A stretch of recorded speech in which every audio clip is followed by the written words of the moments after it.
Hi there, today I'm going to show you how to do a nozzle check, which is essentially a test page, on a Canon PIXMA TS6550i. Now this is nice and simple, and can be done from the printer itself, without needing to involve an attached PC or laptop. First of all, we need to be on the home screen of the printer, which looks like this. If you're not already here, simply press the dedicated home button to be taken here. And we need to press down twice to get ourselves to maintenance, and then press OK.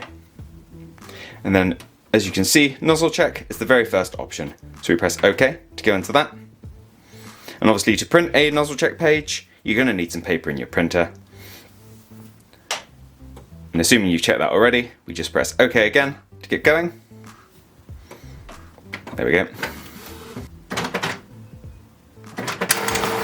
And if we give the printer just a minute, it will eventually produce a page that looks like this. And here we have a breakdown of the black, cyan, magenta and yellow ink in these bars. Obviously you've got solid bars for the three colour, and for the black we've got this little gate-like pattern with a very gradual slant there.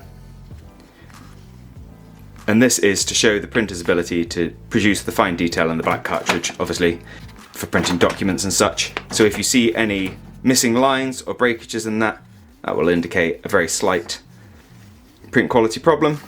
But if there was any issues with the colours, they'll either be absent or you'll just see solid lines running across there. Now back at the screen, it's actually checking in with us as to how the nozzle check looked.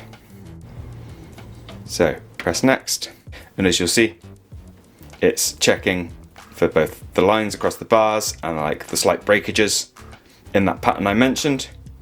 Ours is looking absolutely fine, so I'm going to select all at A. However, if you've got any of those lines and breakages, you want to press down and then select also B, which will start your printer doing some cleaning cycles. And cleaning cycles push ink through the print head of the ink cartridge and will use up ink inside of them. So I'd recommend not doing them unless completely necessary, especially as this printer also has the ability to do deep cleaning. If you want to learn more on this subject, we have a separate video on our channel, and I'd recommend checking that out. But I hope you found this useful. If you have, let me know with a like. If there's anything else you'd like to add, drop it down in those comments. Otherwise, thank you for taking the time to watch this video, and I'll see you in the next one. Take care. Bye bye.